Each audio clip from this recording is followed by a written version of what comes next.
Good morning बच्चों, कैसे हो आप सब। आप सभी का स्वागत है जागृति क्लासेस के ऑनलाइन लर्निंग प्लेटफॉर्म पर, जहां हम कर रहे हैं क्लास 11th में ऑक्सीकरण अपचयन अभिक्रियाएं। इसमें अभी तक अपने क्या पढ़ा था, बेसिक पार्ट जो ऑक्सीकरण अपचयन का था वो पढ़ चुके थे। अब बात करते हैं कि अब रेडॉक्स अभिक्रियाएं या अपोपचय अभिक्रियाएं, रिडॉक्स बोला जाता है अपोपचय अभिक्रियाओं को, रिडॉक्स अभिक्रियाएं, ठीक है। जिसमें री बनता है रिडक्शन से, आर ई डी बनता है रिडक्शन से, ओ एस बनता है ऑक्सीकरण से। क्लियर। तो दो भागों से मिलकर बनता है, इन्हें बोलते हैं रिडॉक्स अभिक्रियाएं। क्लियर। अब इनके कितने प्रकार होते हैं, अपौपचय अभिक्रियाएं होगी। अब इनके अपने प्रकार पढ़ेंगे, ठीक है। जो पहला प्रकार आता है वो है अपने पास योगात्मक अभिक्रियाएं।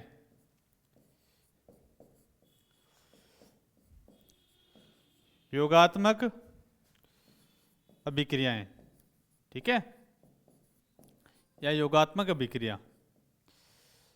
योगात्मक अभिक्रियाएं क्या होती है, इस प्रकार की अभिक्रियाएं पढ़ कौन से रहे हैं, रेडॉक्स होती है, ठीक है। वही अभिक्रियाएं पढ़ेंगे जो रेडॉक्स होती है। इस अभिक्रियाओं में क्या होता है कि इस प्रकार की अभिक्रियाओं में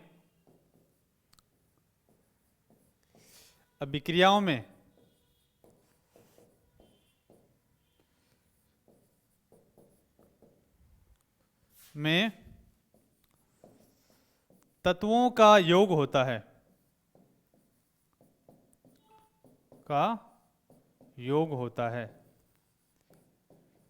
क्लियर। तत्व क्या करते हैं, योग करते हैं और एक नए उत्पाद का निर्माण करते हैं। जैसे सिंपल सा उदाहरण लिया जाता है हमेशा योगात्मक अभिक्रियाओं में।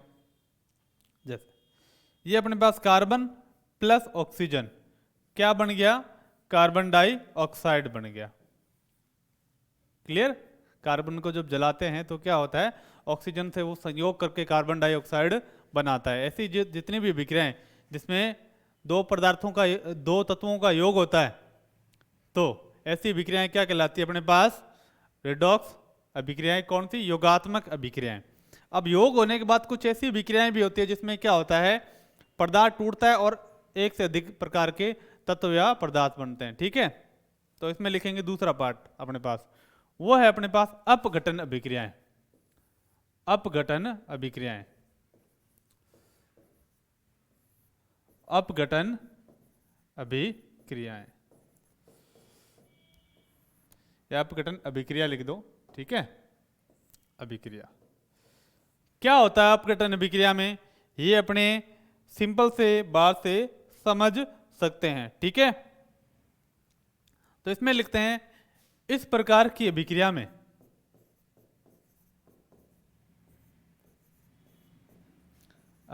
में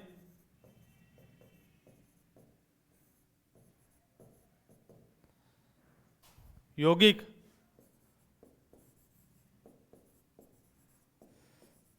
दो या दो से अधिक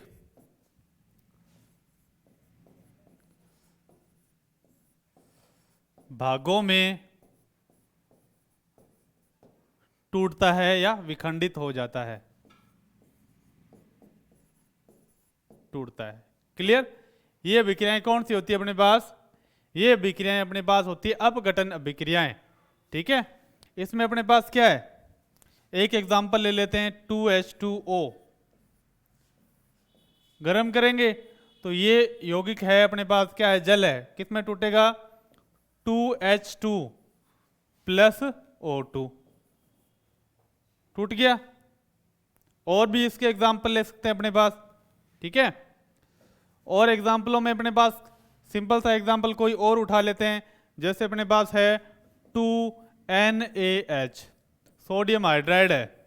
इसे गर्म करेंगे तो क्या बनेगा अपने पास, सोडियम अलग हो जाएगा, 2Na प्लस H2। सिंपल अभिक्रियाएं होती है। H2 किस फॉर्म में निकलती है, गैस के फॉर्म में निकलती है। अब ये तो होगी अपने पास सिंपल अभिक्रियाएं, योगात्मक अभिक्रियाएं और अपघटन अभिक्रियाएं। जो तीसरे प्रकार की अभिक्रियाएं अपने पढ़ते हैं बच्चों, वो अभिक्रियाएं होती है अपने पास, वो होती है विस्थापन अभिक्रियाएं। विस्थापन अभिक्रियाएं कैसे, जैसे अपने ये देखो, अपघटन पढ़ा था। अपघटन में अपने क्या चीज देखी थी मैंने, बताओ। अपघटन में अपने ये देखा कि ए बी था, ठीक है, उसे गर्म किया मैंने, टूट के क्या बन गया, ए प्लस बी बन गया। ये चीज होता है अपघटन में, ठीक है।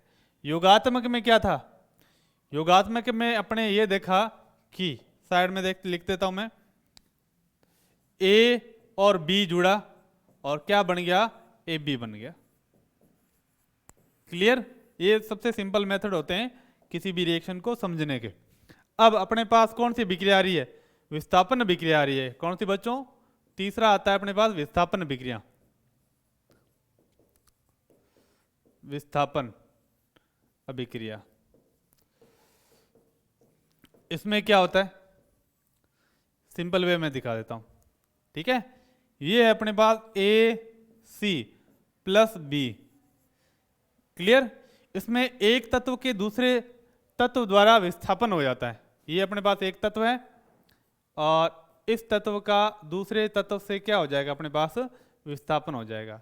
यहां पर अपने पास जो बी है वो किसको विस्थापित कर देगा, सी को विस्थापित कर देगा और क्या बनेगा, नया तत्व या नया पदार्थ बन जाएगा। क्लियर? इसमें लिखते हैं कि यौगिक के आयन अथवा परमाणु इस प्रकार की अभिक्रिया में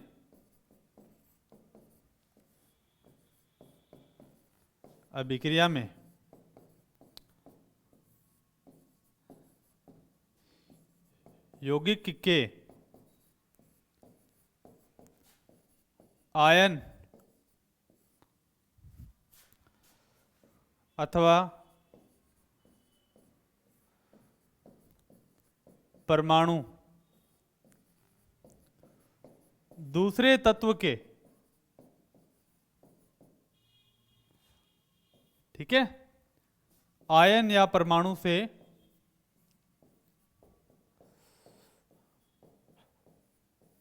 से विस्थापित हो जाते हैं।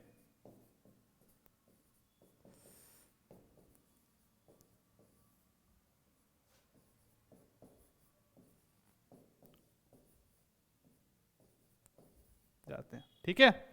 अब ये देखो, ये जो है विस्थापन विक्रिया, इसकी दो टाइप हैं, ठीक है। कितने टाइप हैं विस्थापन विक्रिया, विस्थापन विक्रिया के दो टाइप होते हैं अपने पास। एक तो होता है अपने पास वो है धातु विस्थापन। धातु विस्थापन यानी धातु का विस्थापन दूसरी धातु के साथ होगा। क्लियर? धातु विस्थापन विक्रिया। और दूसरी अपने पास कौन सी है, अधातु विस्थापन विक्रिया। अधातु विस्थापन। क्लियर? तो पहले अपने पढ़ते हैं कौन सा, धातु विस्थापन पढ़ते हैं। क्लियर? इसमें लिखेंगे अपने, ठीक है, इस प्रकार की अभिक्रिया में पहला लिखते हैं ए, धातु विस्थापन।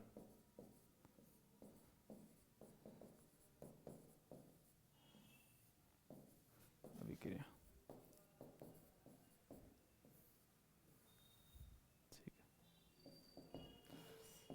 इस प्रकार की अभिक्रिया में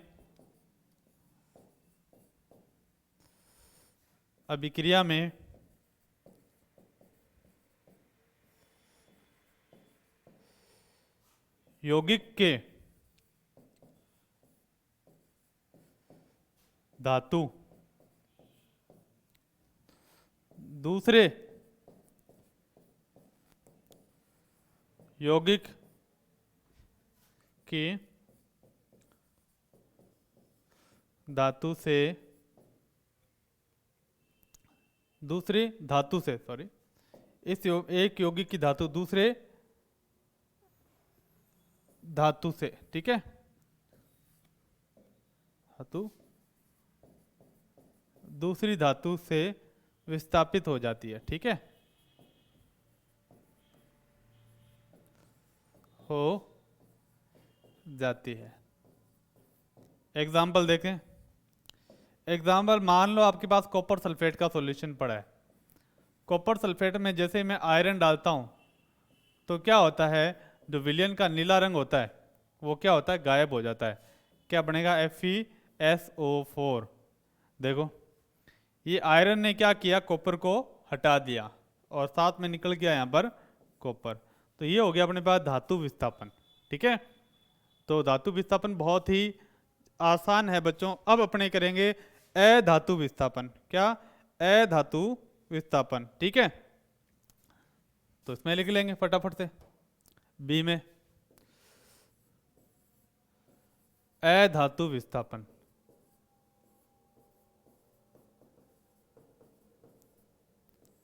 अधातु विस्थापन अभिक्रिया।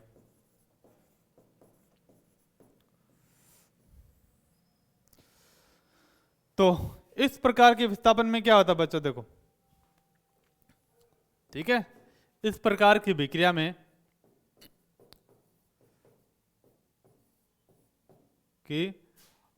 में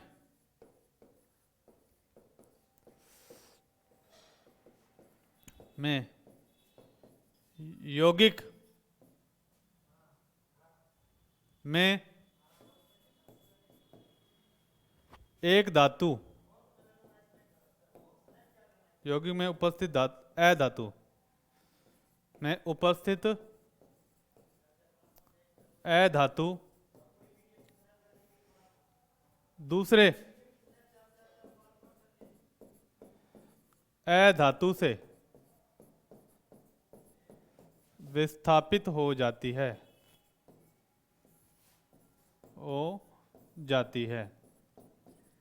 क्लियर। तो इसमें बात किसकी हो रही है बच्चों, इसमें बात हो रही है अपने पास अधातु की है। क्लियर, यहां पर अपने पास कैल्शियम, सोडियम, ये सारी क्या अपने पास, ठीक है, ये क्षार धातु हैं। ठीक है, इसमें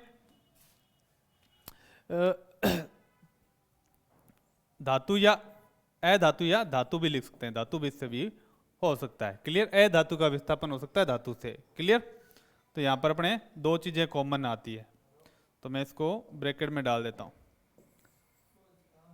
ठीक है, ठीक है, ये देखो, ये अपने पास कैल्शियम है प्लस H2O। ठीक, कितने लेंगे, 2H2O। जब बना तो क्या बना, CaOH2, कैल्शियम हाइड्रो ऑक्साइड बना। ठीक है, जब अपने पास कैल्शियम अधातु है, ठीक है, उसका अपने रिएक्शन कराएंगे H2O के साथ, तो क्या बनेगा अपने पास, कैल्शियम हाइड्रोक्साइड प्लस H2। ये देखो, ये कैल्शियम अपने पास धातु कौन सी, क्षार मृदा धातु, इसमें अपने पास क्या है, H2O। ठीक है, इसमें हाइड्रोजन का क्या होगा, हाइड्रोजन क्या है अपने पास, हाइड्रोजन एक अधातु है, अधातु। ठीक है, इस अधातु में क्या जोड़ दिया अपने पास, H प्लस और OH। H प्लस क्या होता है, hydrogen ion, OH hydroxide ion. तो H2 में ये अपने पास दो आयन होते हैं, इस H प्लस को हटाया दो बार और क्या जोड़ दिया मैंने, कैल्शियम जोड़ दिया। यानी जब अभिक्रिया में अधातु दूसरे अधातु या धातु के साथ, ज्यादातर अपने पास क्या आती है इसके अंदर, अधातु ही आती है, अधातु आती है और उसका किससे हो जाता है अपने पास, धातु से हो जाता है। क्लियर, विस्थापन हो जाता है, आसान है। तो दूसरे धातु से या अधातु से विस्थापन हो जाता है, अधातु। ठीक है, तो ऐसी विक्रियाएं क्या कहलाती है अपने पास, अधातु विस्थापन विक्रियाएं कहलाती है। आसान है, कोई दिक्कत वाली बात नहीं है। अब नेक्स्ट पढ़ते हैं ऑक्सीकरण अंक। क्या पढ़ें, ऑक्सीकरण अंक मेथड। ऑक्सीकरण अंक ये सबसे इंपॉर्टेंट पार्ट रहता है, ऑक्सीकरण अंक निकालना। ऑक्सीकरण अंक, अच्छा ऑक्सीकरण अंक होता क्या है, मान लो आपके पास कोई यौगिक पड़ा है, ठीक है, उस यौगिक में अपने पास कोई तत्व है, उसके ऊपर कोई भी चार्ज हो, चाहे प्रत्यक्ष रूप से हो चाहे अप्रत्यक्ष रूप से हो, उस चार्ज या आवेश को क्या कहते हैं अपने, ऑक्सीकरण अंक कहते हैं। क्लियर, तो लिख देते हैं, किसी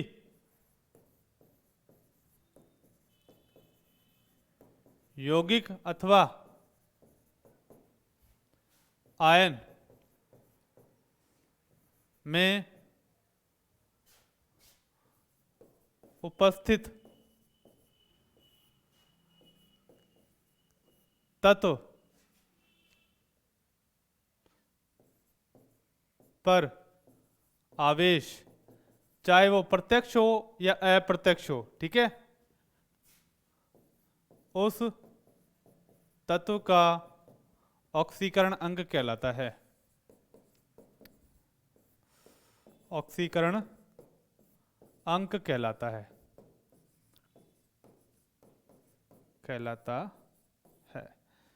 ठीक है। ऑक्सीकरण अंक सिंपल शब्द है, ठीक है, पर इसके अर्थ बहुत सारे हैं। अर्थ का मतलब यह है कि अपने पास कोई भी आयन है अपने पास, ठीक है, ये अपने पास H2O है, ले लिया, ये अपने पास क्या यौगिक है, ठीक है, और मैंने ले लिया ये अपने पास आपको ले लिया H3O+, ये भी अपने पास क्या है, एक आयन है, आयन के ऊपर आवेश होता है। इसमें कोई तत्व उठा लिया मैंने, मान लो ऑक्सीजन उठा लिया, इसमें से हाइड्रोजन उठा लिया, इस हाइड्रोजन पर जितना आवेश होगा वो उस हाइड्रोजन का क्या होगा, ऑक्सीकरण अंक कहलाता है। क्लियर। इसके कुछ रूल है तो रूल को अपने बेहतर तरीके से करने हैं। अगर आपको ऑक्सीकरण संख्या निकालनी सीखनी है तो आपको क्या करना होगा बच्चों, आपको करना होगा कि इनके रूल एकदम एक्यूरेट वे में आपको आने चाहिए। क्लियर। तो पहला नियम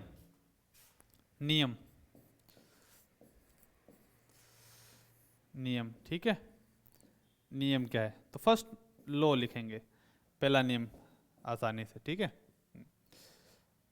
ये दो ये।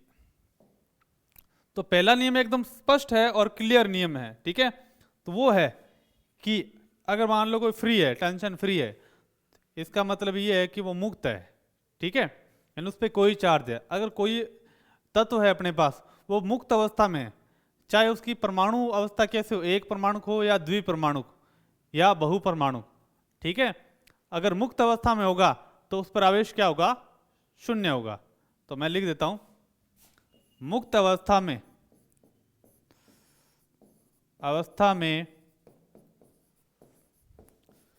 पाए जाने वाले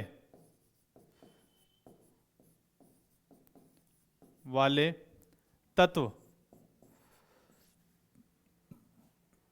ठीक है, या तत्वों लिख देता हूं, पर आवेश शून्य होता है। तो याद रखना ये मुक्त अवस्था में होती है, ठीक है। जैसे अपने पास एग्जाम्पल ले लिया मैंने, ठीक है, तत्व चाहे एक परमाणु हो या क्या हो, बहुपरमाणु, द्विपरमाणु भी इसी के अंदर आ जाते हैं, ठीक है। जैसे एक परमाणु सोडियम मुक्त अवस्था में पाई जाएगी, ऐसे लिखा सीधा, तो इस पर आवेश क्या होगा, अगर सीधा ऐसा लिखा है तो जीरो आवेश होगा। कैल्शियम सीधा लिखा है तो आवेश क्या होगा, जीरो होगा। मैंने लिख दिया मैग्नीशियम, आवेश क्या होगा, जीरो होगा। मैंने लिख दिया F2, यानी ये आ गया, ये तो एक परमाणु थे, एक एक परमाणु, ये द्विपरमाणु हो गए, तो इस पर आवेश जीरो। O2 आवेश जीरो, N2 आवेश जीरो, क्योंकि कोई आवेश नहीं दिया, मुक्त अवस्था में। O3 अभी आ गया बहुपरमाणु, आवेश जीरो। और क्या है, ठीक है, P4 ये बहुपरमाणु, S8 ये क्या है, बहुपरमाणु है, ठीक है, जिसमें एक से ज्यादा परमाणु होते हैं, सारे बहुपरमाणु होते हैं। अब ये वाले हैं द्विपरमाणु है, जिसमें दो परमाणु होते हैं। क्लियर। इन पर आवेश क्या होते हैं, शून्य आवेश होता है, कोई आवेश नहीं होता, जीरो आवेश होता है, ठीक है। तो आपको ये याद रखना है। अब कुछ पॉइंट और लिखते हैं। दूसरा पॉइंट, वर्ग एक के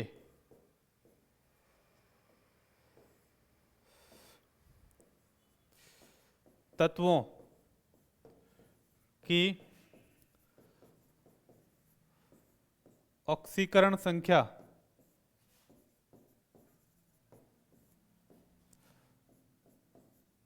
+1 होती है।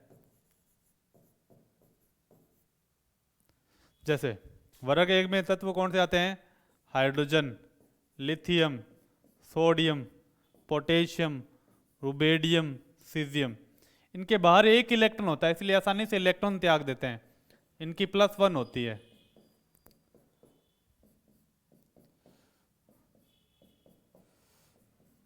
क्लियर? आसानी से याद रह जाएगी। तो इनकी +1 होती है, इनके बाह्यतम कोश में एक इलेक्ट्रॉन होते हैं जिसे आसानी से वो त्याग देते हैं। यहां से अपना तीसरा नियम बढ़ गया। ठीक है, तीसरा पॉइंट ये बन गया कि हाइड्रोजन हमेशा कौन सी ऑक्सीडेशन स्टेट शो करता है? ऑक्सीकरण अवस्था प्रदर्शित करता है, +1। ठीक है, क्योंकि बाह्यतम कोश में एक ही होता है। तो मैं लिख देता हूं, हाइड्रोजन हमेशा धनात्मक, जिसे लिख देते हैं +1, ऑक्सीकरण अवस्था प्रदर्शित करता है।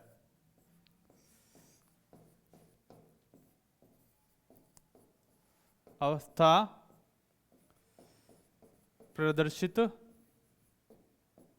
करता है।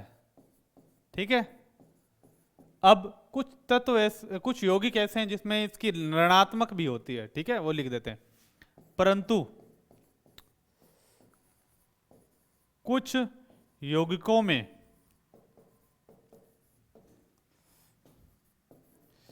यह ऋणात्मक ऑक्सीकरण अवस्था प्रदर्शित करता है, ऋणात्मक ऑक्सीकरण अवस्था दर्शाता है। अवस्था दर्शाता है। कौन कौन से हैं देख लो। वो है एग्जाम्पल, सोडियम हाइड्राइड NaH, जिसकी निकालनी होती है उसे X मान लेते हैं। ठीक है, हाइड्रोजन की निकालनी है X प्लस सोडियम दिखाता है प्लस का 1 बराबर में 0। ठीक है, बैलेंस करने के लिए प्लस का 1 उधर जाके माइनस का 1 हो जाएगा। तो ये यहाँ पर हाइड्रोजन की क्या आ जाएगी? -1 आ जाएगी। क्लियर है? आसान है, कोई दिक्कत वाली बात नहीं है। अब नेक्स्ट पॉइंट की तरफ अपने बढ़ते हैं। वो है अपने पास 4th नंबर पॉइंट। पॉइंट अपने पास 4th नंबर की वर्ग 2 के तत्वों की ऑक्सीकरण अवस्था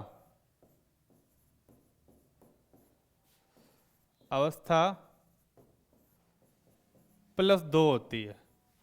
और वर्ग 2 में अपने पास कौन कौन से आते हैं बच्चों? वर्ग 2 में आते हैं अपने पास beryllium, magnesium, calcium, strontium, barium और रेडियम। ठीक है, तो बेरिलियम क्या है? +2 दिखाता है, मैग्नीशियम +2 दिखाता है, कैल्शियम +2 दिखाता है, स्ट्रोंशियम +2 दिखाता है। ये इनके बाह्यतम कोश में क्या 2 इलेक्ट्रॉन होते हैं, जिसे त्याग कर वो क्या कर लेते हैं? +2 ऑक्सीकरण अवस्था दर्शाते हैं। आसानी से अपने को याद रह जाएगी। क्लियर? अब आते हैं अपने पास 5वां पॉइंट, जो अपने पास सबसे इंपॉर्टेंट भी माना जाता है। क्लियर? वो उसमें करेंगे। 5वें पॉइंट में अपने इंपॉर्टेंट डाल देते हैं। ठीक है, कि ऑक्सीजन की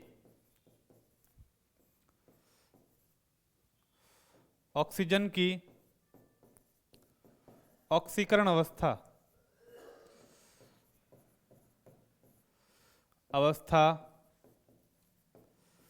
-2 होती है। ठीक है, परंतु कुछ यौगिकों में ये प्लस में भी होती है, हमेशा -2 ही होती है। ठीक है, परंतु कुछ यौगिकों में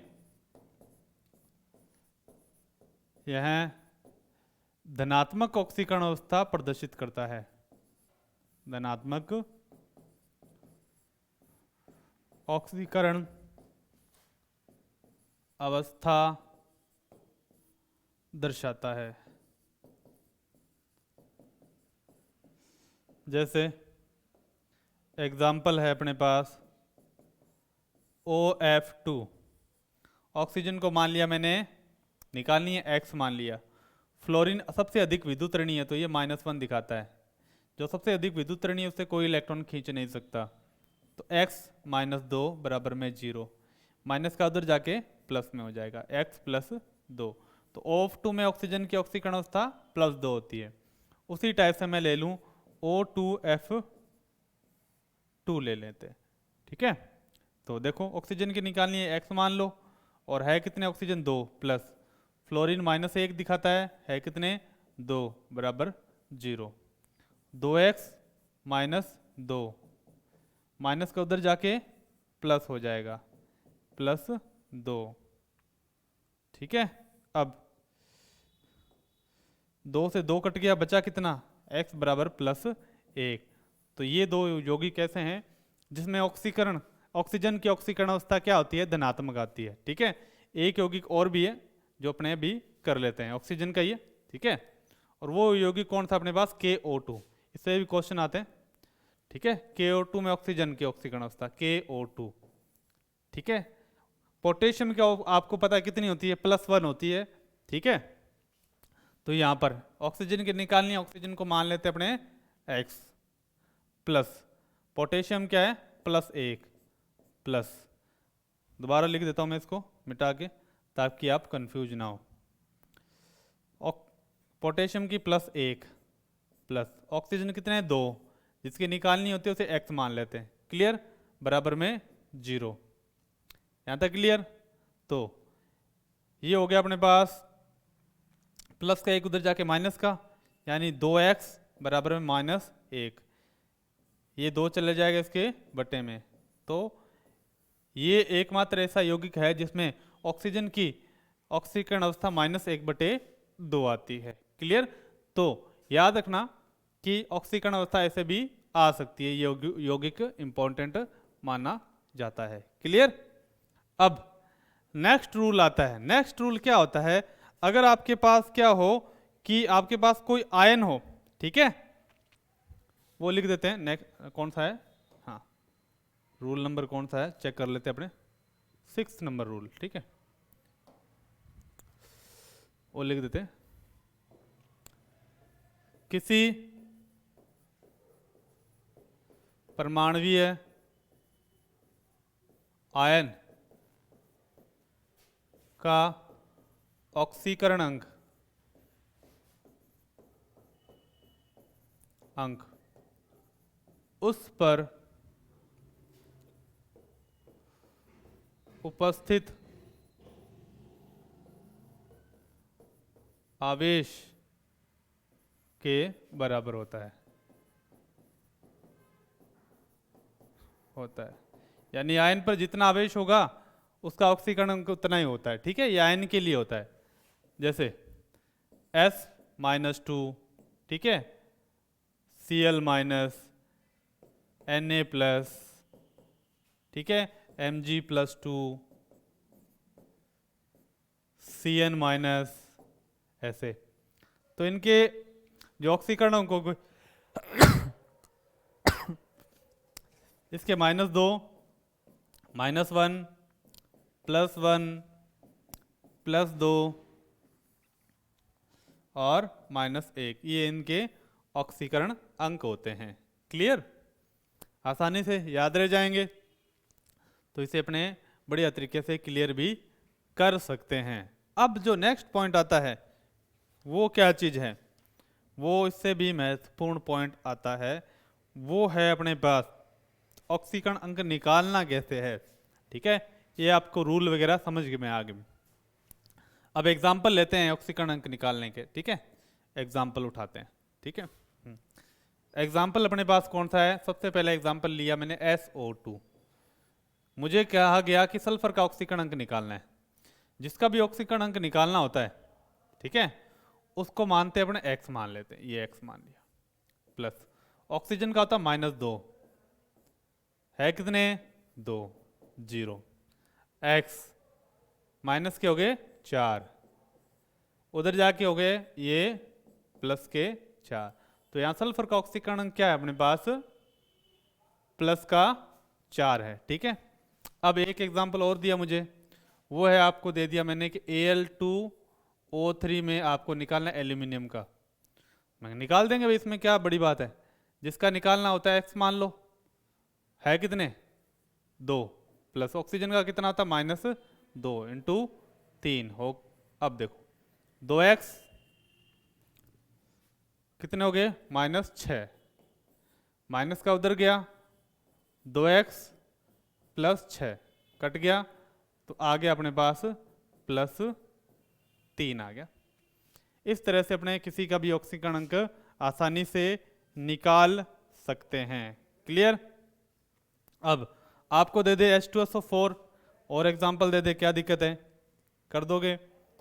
आपको एग्जाम्पल दे दिया H2SO4, H2SO4 में निकालना है आपको सल्फर का, तो निकालना है सल्फर का तो निकाल लेंगे। हाइड्रोजन का +1 होता है कितने 2, सल्फर निकाला x, प्लस ऑक्सीजन का कितना होता है -2 इंटू 4, ये हो गया अपने पास 0, 2 + x -8 कितने हो गए -6 बच गए, ये हो गया अपने पास +6।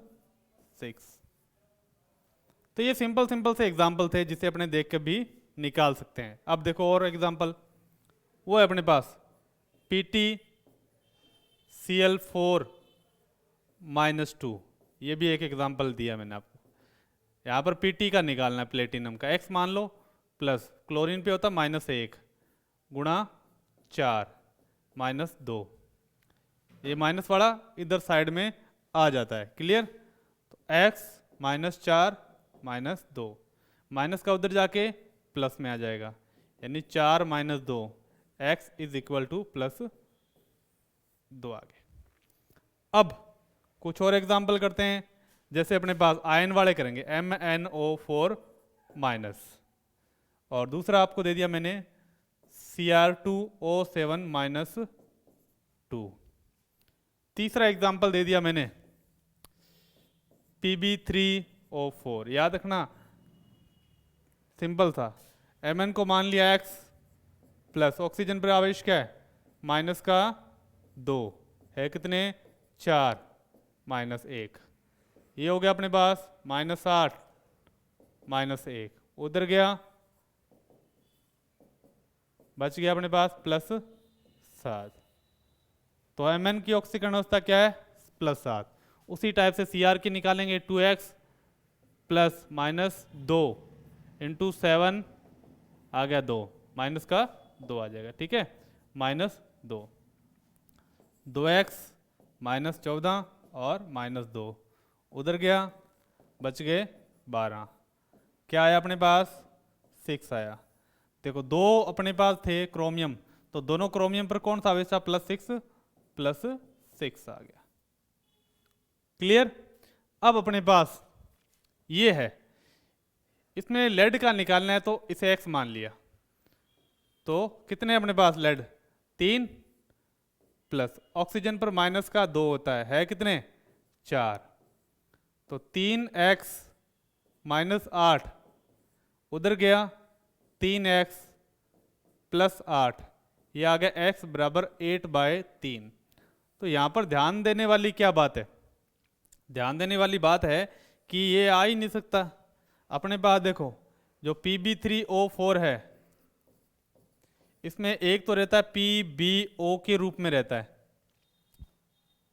ठीक है PbO के रूप में, और एक रहता है अपने पास Pb2O3 के रूप में, ये 2 टुकड़ों में रहता है। क्लियर। तो देखो इसमें आवेश आएगा, इस Pb पर तो होगा अपने पास +2 और इस पर होगा अपने पास +3 चार्ज, यानी 2 Pb पर अपने पास कितना चार्ज है +3, तो कितने हो गए टोटल +6, टोटल चार्ज जोड़ लो आपके पास, टोटल हो गए +8 और Pb अपने पास कितने हैं 3। तो ये क्या होता है ऑक्सीकरण अवस्था सभी आवेश का एवरेज होती है। ये तो थे अपने पास सिंपल एग्जाम्पल, ठीक है। और इसके द्वारा अपने क्या कर सकते हैं कि ओनली ये पार्ट केस फर्स्ट थे, सिंपल केस थे। कल अपने इसमें वो केस करेंगे जब संरचनाएं अपने सीधे इस फॉर्मूले से नहीं निकाल सकते, ऑक्सीकरण संख्या सीधे फॉर्मूले से नहीं निकाल सकते, उसके लिए अपने संरचना का पता होना जरूरी है। क्लियर? तो अपने कल ऑक्सीकरण अवस्था के केस सेकंड करेंगे, जिसमें अपने संरचना की सहायता से क्या करेंगे, ऑक्सीकरण संख्या निकालेंगे। तब तक के लिए थैंक यू, बाय।